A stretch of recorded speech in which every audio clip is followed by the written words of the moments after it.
Welcome to Healthy on TV. Empowering doctors, educating patients, enhancing healthcare.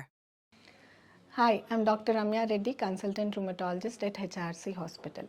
ఇవాళ మనం obesity and autoimmune diseases risk గురించి తెలుసుకుందాం. Obesity by itself is an essential risk factor for development of autoimmune diseases. ఎందుకంటే when you are obese your fat cells ఎక్కువ deposit అయిపోయి అవి ఇప్పుడు fat స్టోరేజ్కి పనిచేయకుండా కొన్ని chemical mediators like chemokines, cytokines ఇలాంటి ఇన్ఫ్లమేటరీ మీడియేటర్స్ని రిలీజ్ చేస్తూ ఉంటాయి.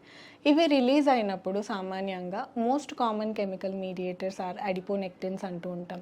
ఇవి ఏం చేస్తాయి, కాన్స్టెంట్ లో గ్రేడ్ ఇన్ఫ్లమేషన్ని ప్రొడ్యూస్ చేయడం వల్ల అవి స్లోగా మన బాడీ ఇమ్యూన్ సిస్టమ్ కన్ఫ్యూజ్ అయిపోతుంది. When our immune system gets confused now it's risk for development of autoimmune disease. అంటే మన రోగనిరోధక శక్తి ఏదైతే మనని ప్రొటెక్ట్ చేయాలో అది కన్ఫ్యూజ్ అయిపోయి అదే మళ్ళీ మన బాడీకి వ్యతిరేకంగా పనిచేసి మన కీళ్ళని మన అదర్ టిష్యూస్ని డ్యామేజ్ చేస్తూ ఉంటుంది.